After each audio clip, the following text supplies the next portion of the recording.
to American Education FM, everybody. I'm Dr. Sean Brooks. Ladies and gentlemen, in this episode, I want to go through the Friday press conference that took place with the Oakland County, Michigan prosecutor Karen McDonald. And I want to play almost this entire thing and then bust in and out of what she says here and some of the questions that are asked her way and break down what it is that she's actually saying. Because one of the interesting things here is that individuals such as herself who are clearly bought and sold, I mean, she has to be corrupt. And you're going to hear it. So, I mean, you don't have to take my word for it. Again, I could be shooting in the dark here, but it's unlikely. She's going to be using words and lines and phrases and one-liners and whatever you want to call them. She's using all of them just sort of lockstep the way that you would hear any corrupt individual use them.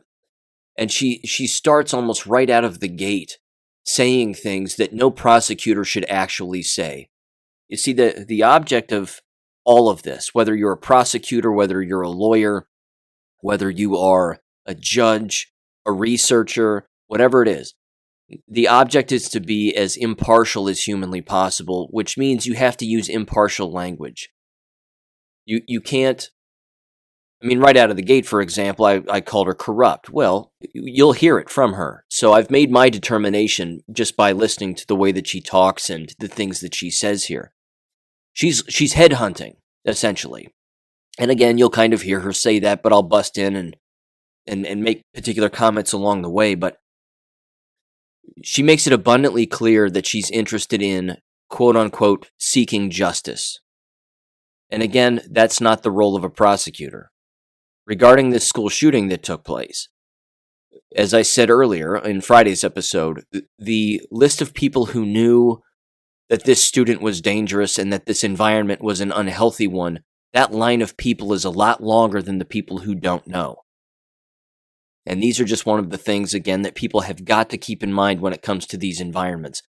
Because image protection is a school's number one priority all of the time. And the worst thing that a school can possibly have happen to it is something like this.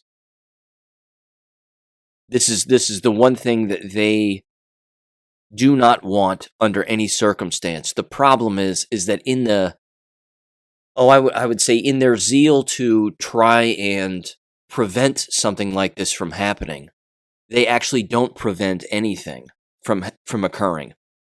They are reactionary by design, which is one of the reasons why they use the word proactive so regularly within K-12 environments or even university settings. They actually say over and over again, we're proactive, we're proactive.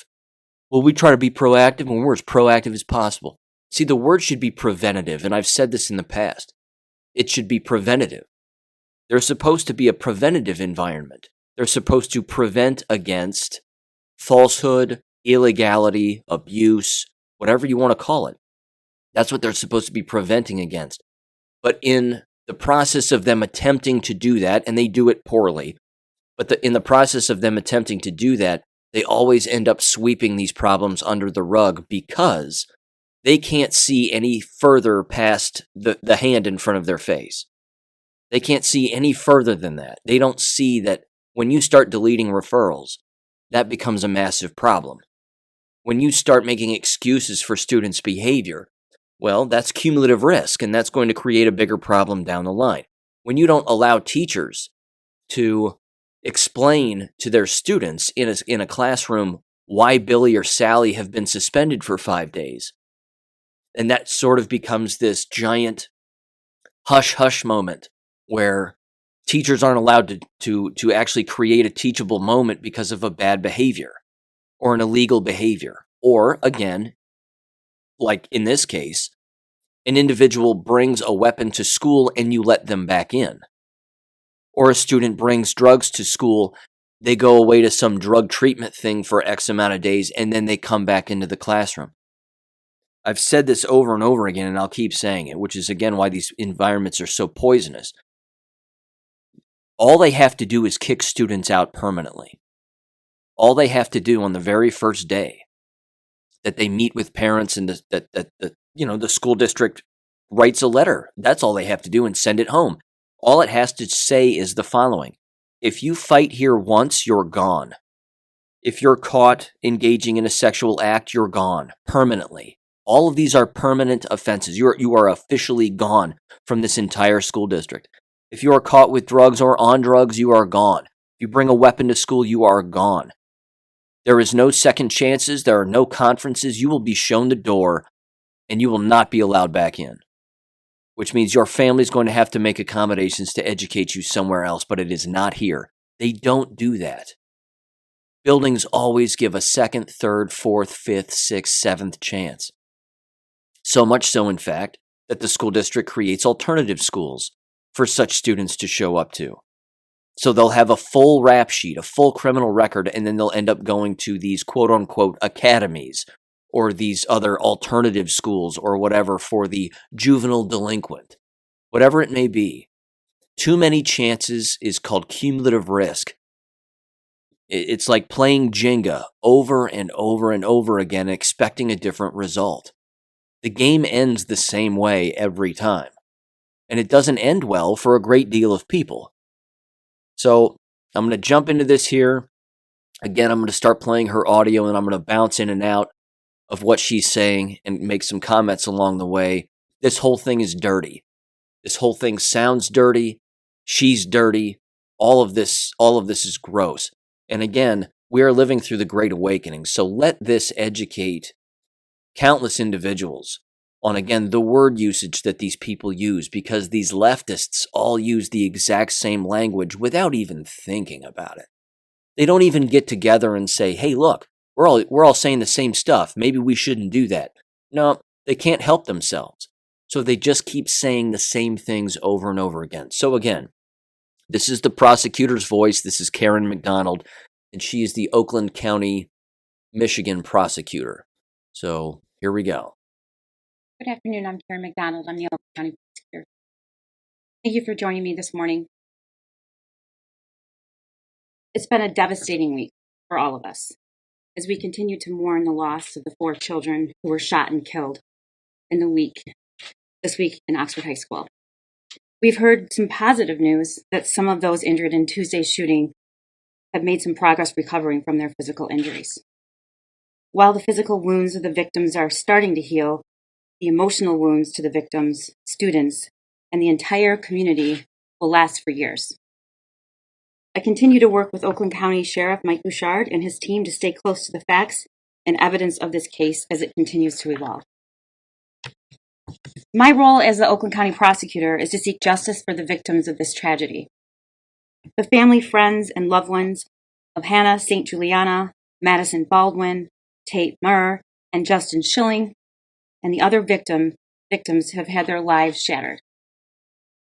Okay, already, I'm just going to revisit what I said earlier. She uses the phrase seek justice. It's my job to seek justice. Incorrect.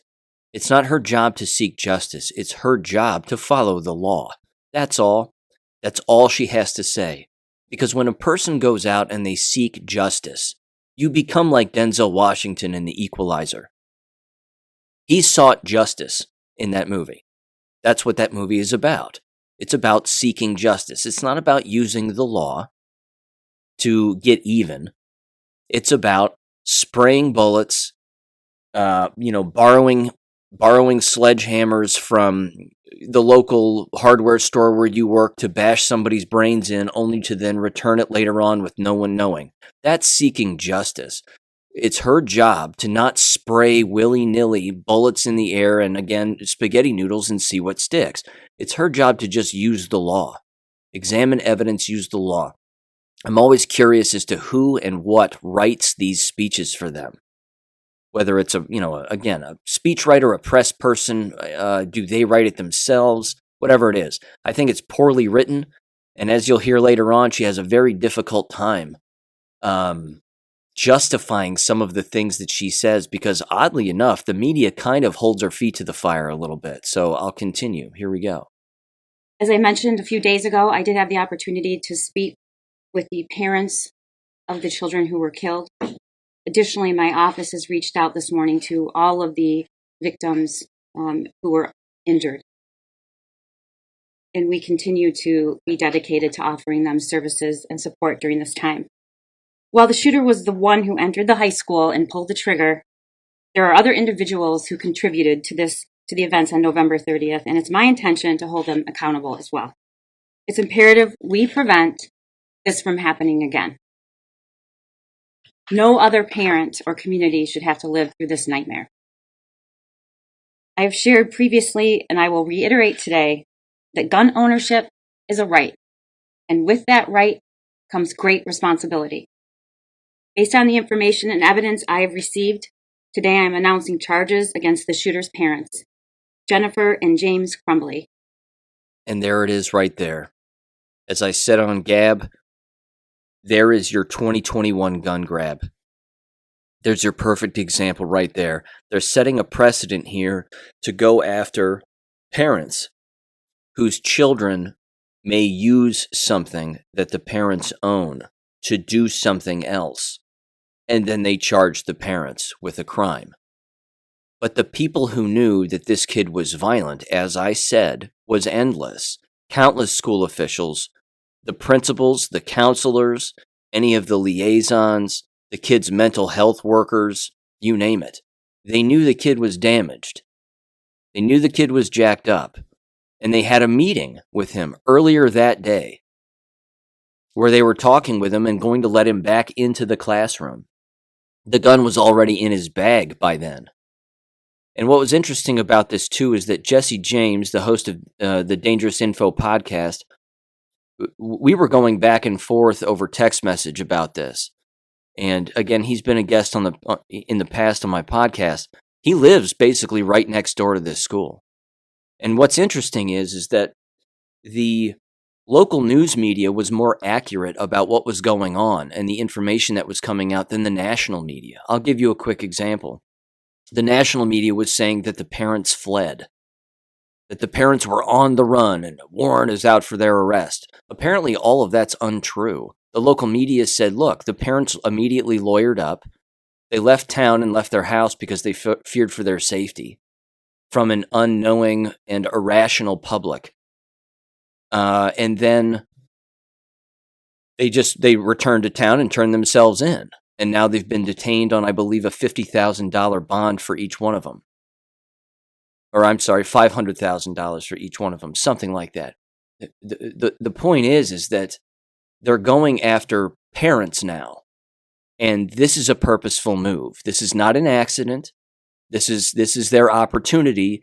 And again, you have to keep in mind and imagine this in your head. The enemy is sitting in a high rise in a building someplace. And they're waiting for something like this to happen. As soon as something like this happens, their phone rings. The bell rings. Their phone rings, and they say, "Okay, here's the situation." And then they ask questions, and they basically say, "Okay, give me the details locally as to what's going on." Again, these are the whack job Marxists that are interested in controlling society and destroying our country. And then what they do is they go through this huge list of options and scenarios. And they say, okay, so the parents didn't actually shoot anybody. Well, that's fine. What we'll do is we'll charge the parents. Whatever you do, charge the parents. And then this will send a message nationwide that if a child, for example, steals a car, which somebody mentioned this on Gab, and it makes perfect sense. And they replied to my post, and it makes complete sense. A child steals a parent's car. The child isn't old enough to drive. The child hits people with the car intentionally to kill them. And then they charge the parents. And they say, well, you didn't hide your keys. You didn't hide your keys in your house long enough, or well enough, rather, because your child clearly had ill intent and you should have known because you're the parent, so we're going to charge you because your child stole your keys, stole your car, and committed a crime. It's absurd. The spaghetti noodle cannot stick. And as you'll hear this prosecutor say, again, she says openly that Michigan's gun laws are inadequate and woefully bad, something like that. She actually says it, so she gives away her agenda. I'll let her continue here. The charges are as follows. James Crumbly is charged with 4 counts of involuntary manslaughter. Jennifer Crumbly is also charged with 4 counts of involuntary manslaughter. I will now publish the details that led to that decision and have already previously been made public, which allows me to comment on them in a swear-to that has just taken place in the district court by Detective Tim Willis. The investigation into the school shooting incident at Oxford High School, which occurred on November 30th, 2021, has revealed that James Crumbly purchased a Sig Sauer 9mm model SP 2022 from Acme Shooting Goods in Oxford, Michigan on November 26, 2021. A store employee confirms that Ethan Crumbly was present with James at the time of the purchase. Per statute, James Crumbly completed ATF Form 5309A.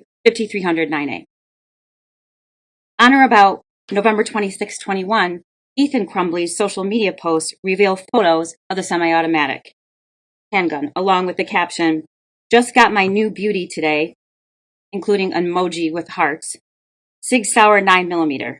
Any questions I will answer," end quote. Subsequent to the purchase of that weapon, one of Jennifer Crumbly's social media posts on about 11/27/21 read, quote, "Mom and son day testing out his new Christmas present," end quote. Not a crime. None of that is a crime. Posting pictures of a gun online. Now, again, some of the other stuff that the kid posted online about, Oxford, you're going to get yours, or whatever he said regarding, a timeline as to committing a crime in that school. He did post that. But the business of a child and a parent going to go shoot someplace.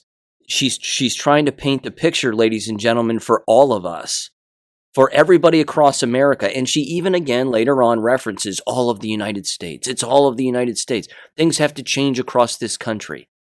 Again, this prosecutor has a blatant agenda, whether it's out of their own brain, or again, they're just a puppet and they're just being moved around. But they're trying to paint the actual picture that shooting a gun for target practice legally is irrational behavior.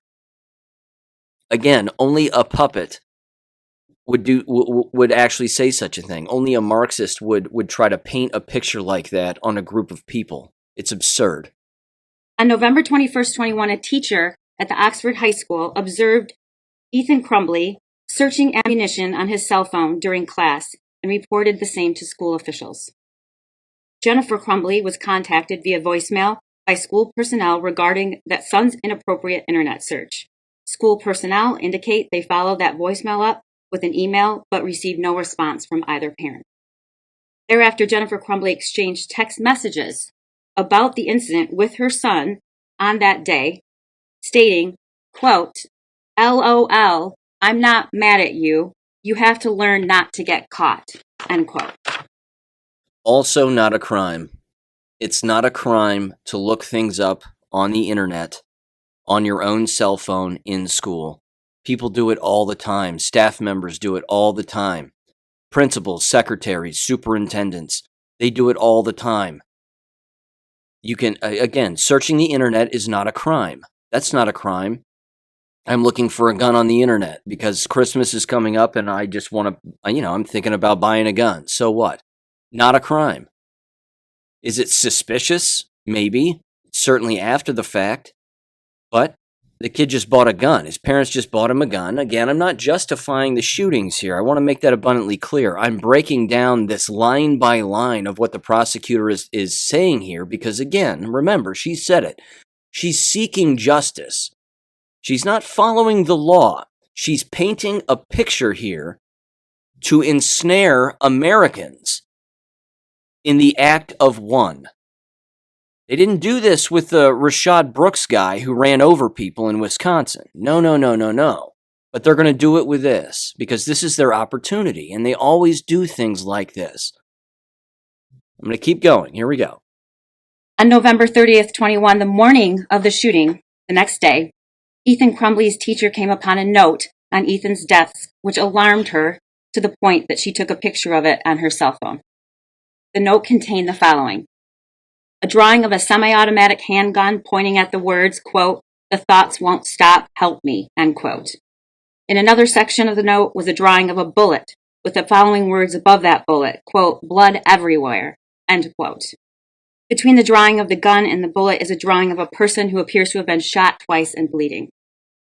Below that figure is a drawing of a laughing emoji. Further down the drawing are the words, quote, "My life is useless," end quote. And to the right of that are the words, quote, "The world is dead," end quote. As a result, James and Jennifer Crumbly were immediately summoned to the school. A school counselor came to the classroom and removed the shooter and brought him to the office with his backpack. Counselor obtained the drawing, but the shooter had already altered it. The drawings of the gun and the bloody figure were scratched out along with the words, "Help me," and "My life is useless." "The world is dead," and "blood everywhere." Those were all altered by him.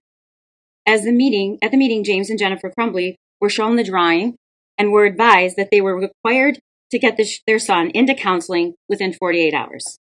Both James and Jennifer Crumbly failed to ask their son if he had his gun with him or where his gun was located, and failed to inspect his backpack for the presence of the gun, which he had with him. Do you believe that? Do you actually believe what she just said? She blames the parents for not checking the kid's backpack for the gun while the kid was in school. While the parents and the kid were all at school with the counselor, and again, a school that big should have at least one resource officer. It should have multiple resource officers. But why aren't the resource officers checking the backpack? Why aren't the counselors checking the backpack? Why aren't they doing that in a separate room away from the kid? Why aren't they frisking the kid? That's the school's responsibility.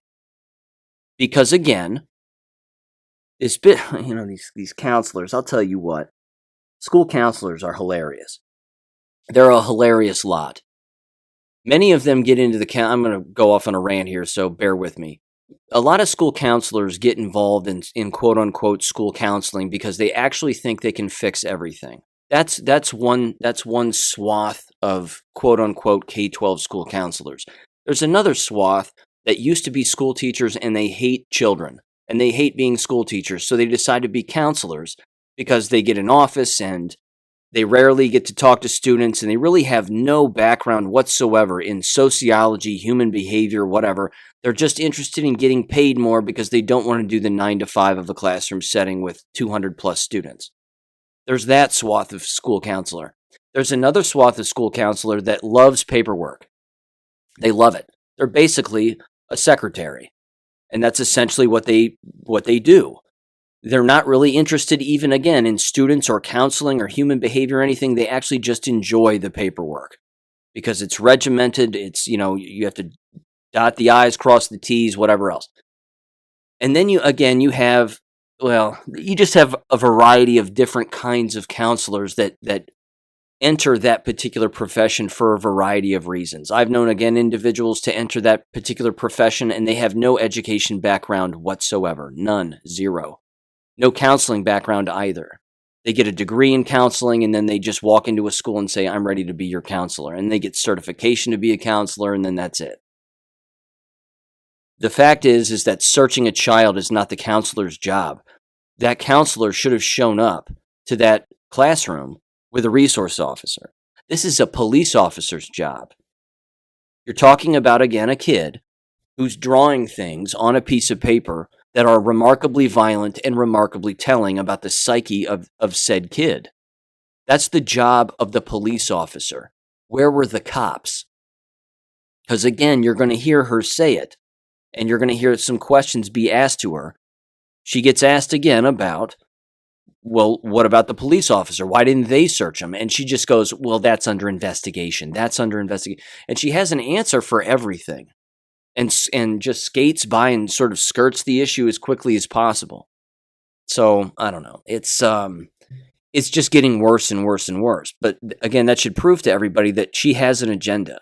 And the agenda, again, is not the law and equal justice under the law here. It's about painting a particular picture, pigeonholing particular individuals, blaming them for something that they had next to little control over at the moment in time, and then deflecting the blame from being school officials, because again, they are the ones to blame in this as well. James and Jennifer Crumbly resisted the idea of then leaving the school at that time, of their son leaving the school at that time. Instead, James and Jennifer Crumbly left the high school without their son. He was returned to the classroom. This, too, is a deflection. Removing a child from a school is the sole responsibility of the school, not the parents. The parents don't get to decide if the child remains in a separate building that the parents don't own. That would be like me walking into a grocery store and saying, I'm staying here forever. And the management comes up to me and says, you need to leave now. We're telling you to leave. And then a parent walks in, one of my parents walks in and says, we want him to stay in this grocery store. The answer is no. That's not up to the parents. That's up to the school. The school is, she's claiming now that the school wanted the kid gone, but the parents didn't want to take the kid home. I don't buy that for a minute. I don't buy it. If the parents decline to take the child, the school has the sole right to look the parents in the face and say, you're taking your child home. We're detaining your child. We are arresting them.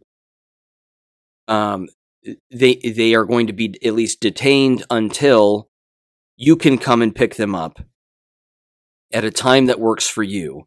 And then you need to seek counseling for this kid immediately. In the meantime, your child is not allowed back on this school property. Period. But she's not blaming the school officials. She's passing the buck onto the parents. It couldn't be more obvious what's going on here. The agenda is out in the open. It's plain as day. When the news of the active shooter at Oxford High School had been made public, Jennifer Crumbly texted to her son at 1:22 p.m., quote, Ethan, don't do it, end quote. At 1:37 p.m., James Crumbly called 911, reporting that a gun was missing from his house and he believed his son may be the shooter. Further investigation revealed that the 6-hour 9mm handgun purchased by James Crumbly was stored unlocked in a drawer in James and Jennifer's bedroom. The father called the police and said, my gun is missing. Went home. My gun is missing. Called the police to alert people. Who else was being alerted in that school building? Were any of the school officials alerting anybody? Hey, everybody, get on the PA system. Just wanted to interrupt everybody's day briefly to let you know that there's a student who drew all of this stuff. It's remarkably violent, talking about how they want the lives to end or some such thing, and they drew a giant picture of a gun and some bullets and some blood and some smiley emojis. By the way, that person is walking around this school right now because the parents didn't want to take them home. We tried to get the parents to take the kid home, but they wouldn't. So we decided to just send the kid back to school. He could be in your class, but we're not sure. Have a great day. And then they hang up the PA system. Again, the sole responsibility here thus far lies with the school. In loco parentis, in lieu of parent, in place of parent. The school has the sole right in a situation in particular like this, not in all situations, but in this situation. They are legally responsible for what goes on. The number of individuals throughout this setting that allowed this to just take place and just let the kid back in class, I'm sorry. You're talking about firing the teacher who reported it, although maybe not them, but certainly the counselor, any resource officer who was there who didn't do their job, and any other adult in the building that the kid talked with, whether it's an administrator or someone else, who again sent the kid back to school. Why was the kid not detained? Why were their belongings not searched by, again, the people who work in the building? Ladies and gentlemen, I'm going to keep saying it. It's the people in the building are to blame for this entire thing. The light has been shined on them. The prosecutor's working real hard to get the light to shine on the parents. Well, the parents didn't do this and the parents didn't do that. Yeah, the parent called 911 and was alerting people that their gun had been stolen potentially and that their own son might have it. And then the mom texted and said, don't do it and blah, blah, blah. Well, the parents were clearly trying to stop this from happening, but we had all the evidence right there and we had everything at our disposal in that one office, in that one room, but we decided to not do anything, because we wanted the kid to go back to class or because the parents didn't want to take the kid home. The school is to blame here. Every school official is to blame here. The gun recovered from the shooter at the school after the shooting was the same gun that was purchased by his father, James Crumbly, on November 26, 2021, in the presence of his son. Based upon the foregoing, the Oakland County Prosecutor's Office requested and received authorized be charged 4 counts of involuntary manslaughter as to James Crumbly and 4 counts of involuntary manslaughter as to Jennifer Crumbly. I want to be really clear that these charges are intended to hold the individuals who contributed to this tragedy accountable and also send a message that gun owners have a responsibility. When they fail to uphold that responsibility, there are serious and criminal consequences.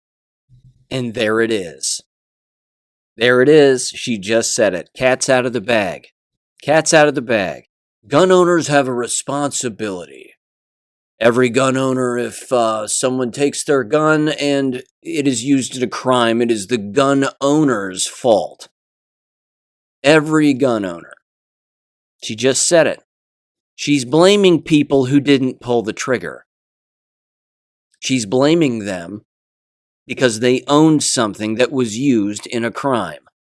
Just so happens that individual was related and living in the same home. Again, it's the car example. It's the keys example I mentioned earlier. Same thing. She's painting a picture to blame Americans. This is going to set a nasty precedent. I cannot believe that the charges against the parents would actually stick. But you get a judge who's corrupt, it's game over for the parents. That these parents would actually end up in jail is mind-boggling to me. The people who should be in jail, again, are the counselor, any resource officer who was or was not there. Well, that doesn't make any sense. Any resource officer who was there and didn't frisk and search the kid and all of their belongings. And again, I said this on Gab too, and then I'm going to keep playing her comments. This opens the door, ladies and gentlemen, for more ridiculous professional development, I'm using finger quotes, to enter K-12 school buildings, all throughout the state of Michigan and countless other places. The bloodsuckers are going to show up with giant company names, giant packets of information, step-by-step playbooks of what they're supposed to do in XYZ. See, most of these schools already have what's called ALICE training in full force. The problem with ALICE training is it's only designed for a procedural process for what happens when someone is breaking the law outside of the building or inside of the building and the building has to be locked down. So it's as something bad is happening or after something bad has already happened. Do you see the missing piece in that? Where's the preventative piece? There is no preventative piece because, as I said earlier, K-12 schools are reactionary. They love the word proactive. We're proactive, proactive, proactive. They'll say it until they're blue in the face. But they are not.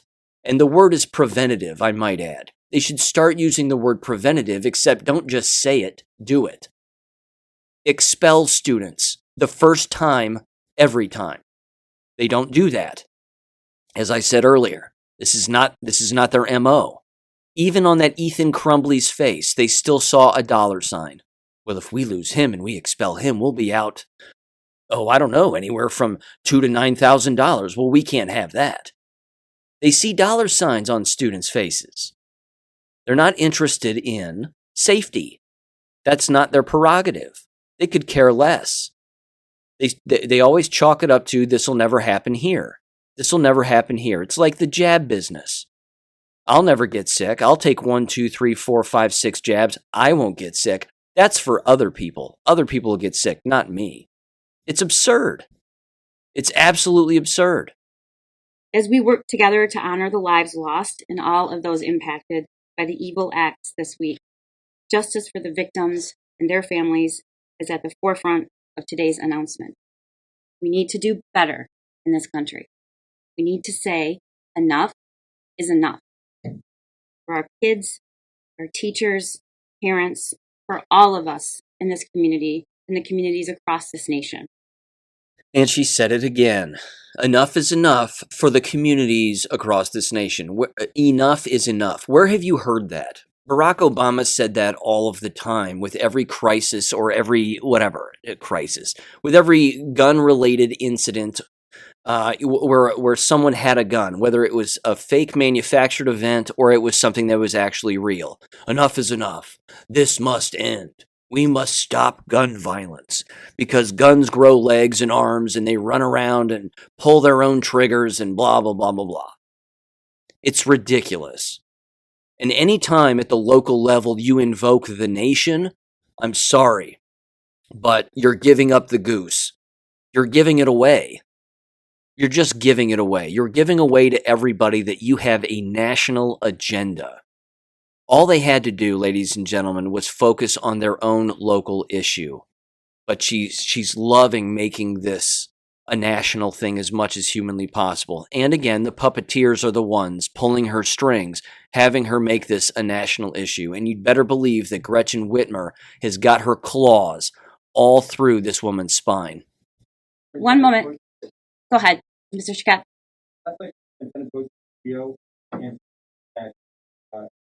That meeting, there's no reason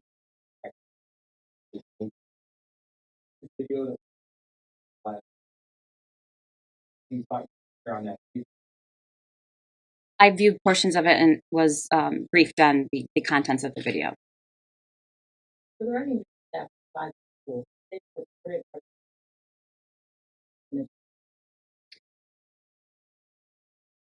Any individual who had the opportunity to stop this tragedy should have done so. The question is, what did they know and when did they know it? I've laid out the facts that were sworn to this afternoon and are the basis for the charges here. Did you have a question? Yes. You said, we need to do better than these cases, right? Like, it's extremely rare for parents to charge with shooting. Are you trying to set a new standard or is the evidence simply overwhelming? I have tremendous compassion and empathy for parents who have children who are struggling and at risk for whatever reason. And I am by no means saying that an active shooter situation should always result in a criminal prosecution against parents. But the facts of this case are so egregious. Reading this document, looking at it, reading the words, "help me," with a gun, blood everywhere. This doesn't just impact me as a prosecutor and a lawyer. It impacts me as a mother. The notion that a parent could read those words and also know that their son had access to a deadly weapon that they gave him is unconscionable, and I think it's criminal. It is criminal. There's so much in what she just said right there, because the first time I heard her say all of that, I was out of my chair. Anytime someone says, as a mother, quote unquote, as a mother, or as a father, or as a community member, they're personalizing it. They shouldn't be doing that. This is not a personal thing. You're supposed to follow the law instead of let your emotions dictate what crimes were committed or what should be prosecuted or not prosecuted. As a mother, I think that we all have a responsibility to do this and do that, and I'm doing this because I'm a mother. That's absurd. Being a parent is not a line on a resume. It doesn't say it in the Constitution that being a parent means you have more rights to dictate upon others and then prosecute said individuals because you hold that position or title of mother or father or whatever. It's exactly what a person would say when they don't have the facts to bear, when they don't have the facts at their disposal. And in this particular case, she does not.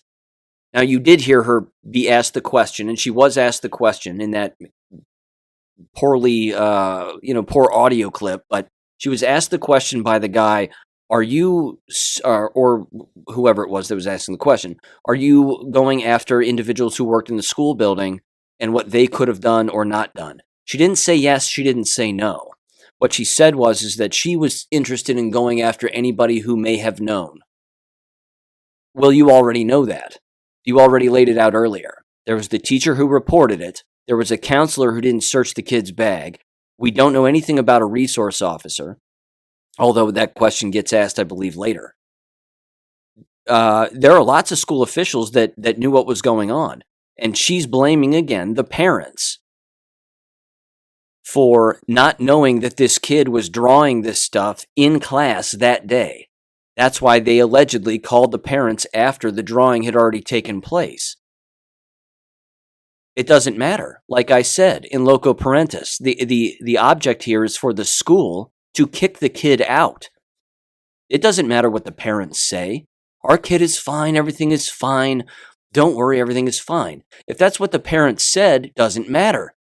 It's time for the school then to step up and take on their legal responsibility of protecting every single person in that school building. And if you want to make an omelet, you break some eggs. Kick the kid out. It's not difficult.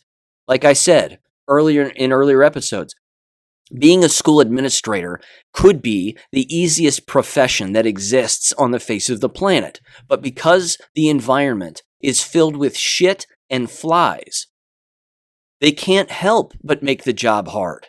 Because walking in shit is difficult. It's slippery. It smells bad. You know it. We all know it. That's the environment.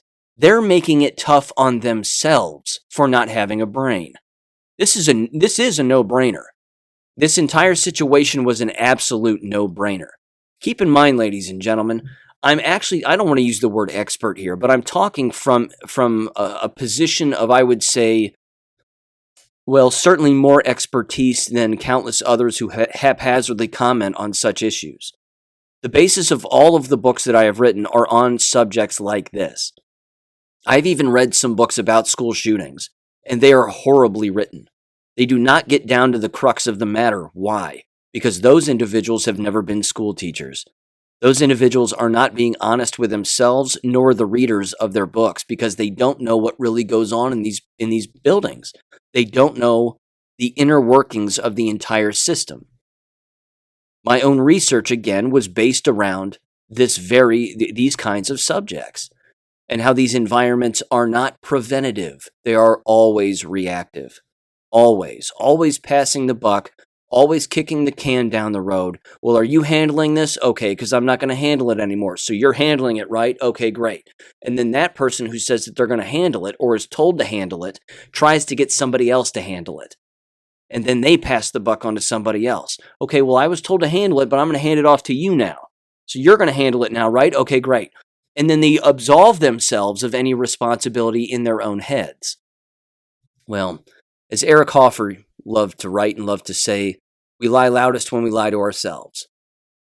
Okay, here's what I'm going to do. I'm basically going to stop with the audio here because you can't hear the questions appropriately. I mean, unfortunately, the audio is just so bad that you just can't hear them.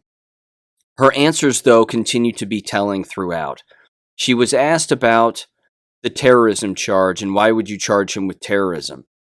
She hesitated. There's a lot of hesitation in what she was saying and her verbal tics and facial tics and whatever. And she was basically saying that because all of the other children in the school building were running away and screaming and whatever, that they are the victims also, and that their families are the victims also because they can't eat and they can't sleep and they can't imagine re-entering that school environment and blah, blah, blah. That's why she's apparently charging him with terrorism. She's just throwing, again, as many spaghetti noodles as she can up against the wall, because that's what a lot of prosecutors do. Not all of them. Some of them say, this person killed this person, we're charging them with murder. Again, I'm not a lawyer. I'm just looking at this as objectively as I possibly can. But she's throwing as many noodles up against the wall to see what sticks. Again, like charging the parents with involuntary manslaughter. It's absurd. The people who should be arraigned should be the school officials. They should be the ones who are in shackles, at least for a little while, just to give them a taste of what it is that they didn't do. They're moving full court press against the parents. And I got to tell you, I listened to some of the arraignment. Again, they're in jail. The parents sound relatively articulate. They know that this entire thing is horrible. They didn't want any of this to happen. Not their fault. This isn't their fault. And I know that, again, I'm not looking at all of the evidence in front of me and, to make that determination. But I'm looking at it from the end of someone who used to work in a school building, in a couple of school buildings, and knows full well what does not take place within those school buildings. And I'm telling you right here, and again, I'm just saying it again, in loco parentis, the job of the school is to be legally responsible for everyone in that building when the parents are not there. They should have sent the child home with the parents. They should have told the parents, you're going to get him in counseling. He's never allowed back here. And they could have made that determination a whole lot easier had they had actually gone through their own procedures of frisking the kid, searching him with an officer present, including having the officer search the book bag. Counselors don't search book bags. That's not their job. They're not supposed to be doing that. That's the job for the person who has the badge and the gun. It's their job to search the bag. The bag wasn't searched anywhere, anytime on the premises of the school. That's the school's fault, not the parents. But you heard her say it. She blamed the parents for not searching the kid while the parents were there with the kid in the school. It's absolutely outrageous. I cannot believe that I can believe that a prosecutor would do this. What I can't believe is that in the middle of all of this, that somehow somebody who works in that school building is going to get away with not doing their job. Not to mention, again, and I don't know this regarding the Michigan Department of Education, but if any parent can fill out a citizen complaint form against someone who works in a school building at the state level to have sanctions placed on their certificate or have their certificate completely revoked, I would highly recommend it. And again, as Jesse James and I were texting back and forth about this, he was mentioning a lot of the things that were happening locally that, again, aren't being mentioned and weren't being mentioned at the national level. One of those particular things had to do, again, with the fact that the Crumbly kid had brought a weapon to school before, that this had happened before. The other thing which was interesting that he mentioned is that this was so well known on that particular day that there could be a shooting in the school that countless students were gone, that the building was practically empty that day. Notice how no one's saying that. Because as soon as that comes out, and again, it's not going to come out publicly in the media, they don't want that out. Not at the national level anyway. That destroys the prosecutor's basis and foundational reasoning for the terrorist charge, or for people in the building, doing their best, or not being 100% responsible for what occurred. As soon as it's found out that the vast majority, potentially, of the students, I don't know the exact percentage, of students who weren't in that school that day, because there was so much talk online by this Crumbly kid about shooting up the place. Again, that makes the prosecutor's case just completely explode. Again, regarding charging the parents. It points all of the fingers directly back at the school officials. And I'm going to end it by saying this. and this is one of the interesting parts about this entire thing, I think. One of the things that American K-12 schools consistently wrestle with is whether or not to discipline students because of their online posts that they make online away from the school building. Now, they can't make the determination if an online post is made away from the school building or during school time. Students are on their cell phones all day, every day within American K-12 schools, constantly. They'll go to the bathroom just to get on their cell phone. They'll ask for a bathroom break just to read what's on their phone and text their friends and do whatever, just to get out of class and get on their cell phone. So one of the things that they do, again, to absolve themselves of any responsibility, so they think, is they make the determination at the school board level to not investigate students' online comments. But if a comment is brought to them, brought to the administration, or brought to a resource officer, or brought to a teacher or a counselor from the internet, from someone else, then yes, they almost always have a responsibility to investigate and then do what they need to do regarding said student or said incident, whatever it may be. And I know the policy and procedure for that as well, because it's not that difficult. If a student or a teacher or a parent or someone prints off what a student has said online and it poses a threat in their head to someone in the school building, the child themselves, whatever it may be, you can waste your time with Child Protective Services all you want. Child Protective Services just calls the police. So what a parent will do is, and what has to happen when the parent does this, or any person does this, if an online post is brought to a school official or a school employee's attention, they immediately have to get in touch with the resource officer. Immediately. Now, unfortunately, many school teachers will probably take it to a counselor or a secretary or an administrator, and they'll say, hey, you need to do something about this. If there's a resource officer on campus, you bypass the administration and you go straight for the person who has the badge and the gun. That's exactly what you're supposed to do.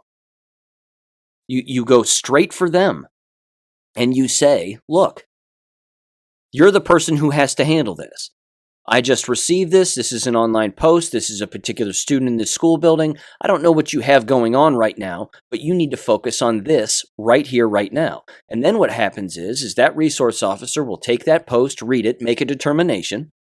They might tell an administrator, and then an administrator and the resource officer will immediately find that student and go into that classroom, invite the kid out, have the kid go back in, grab their bag, and then leave. The police officer will take the bag, and the administrator and police officer will walk the student down to an office. They will all stay in that office. That bag will be checked by the resource officer in front of the student. The parents will be called, and then a determination will be made from then. Because again, with every step that gets made in that process, more evidence is going to reveal itself. None of that happened in this particular case. None of that happened. They didn't search the kid's bag. That's not the job of the parent. That's not the parent's job. The threat was in the school building. The parents weren't there. The potential threat, I should say, at the time. It was a potential threat. Where was the resource officer? Why didn't the counselor / resource officer, in particular resource officer, go through the bag? Who were the administrators in that school building? Ladies and gentlemen, if you live in Michigan and you're listening to this, you need to find out if the Michigan Department of Education has a citizen complaint form, because it's the administrators of that building that you need to go after. 100%. Yes, the resource officer, whether they were there or not, again, if they were there and they didn't do what they were supposed to do, then yeah, they're to blame.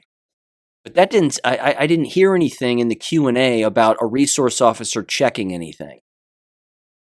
So you go after the counselor's certification, you file a complaint, they didn't do what they were supposed to do. Go after them, do it. Don't Don't get, and this is going to sound heartless, and I don't mean it that way, but don't get hung up in saying to yourself, well, look, enough bad has already happened. We just need to leave people alone and whatever. No. Ladies and gentlemen of America, you're the ones with the oversight. You are the ones who have the oversight over people like this. And you need to exercise that oversight. It's your job to do that. That's your responsibility as a citizen of the United States of America, is to be a well-informed citizen and then provide that oversight. So do it. Fill out a citizen complaint form. Send it to the Michigan Department of Education. List the names of the individuals who were involved who you think didn't do what they were supposed to do. And let's, and just figure out where the chips fall after that. But again, the thing to keep in mind on this particular case is whether or not any school official gets charged with anything, or if any sanction comes down on them for their malfeasance throughout this entire process, because that, again, is against the law. You cannot be in a position like that and engage in malfeasance, and they clearly did. So that's the thing to pay attention to going forward, because we already know that the prosecutor in the case is moving forward full steam ahead against the parents without apparently looking into the school officials. Well, it's just a sad environment, and it's a murder scene, and it's just horrible, and we don't want to put any undue pressure on them. I know that that's what's going through some of their heads. But ladies and gentlemen, again, when was the last time you heard of a school teacher or an administrator being criminally charged in an event like this, when they could have, when they did in this case know that this kid was a threat and they did nothing about it? That's the thing to pay attention to going forward here. So with that said, have a great week, and I'll catch you on Wednesday. Thank you for listening to American Education FM. Make sure and check out AmericanEducationFM.com for more information. Take care and God bless.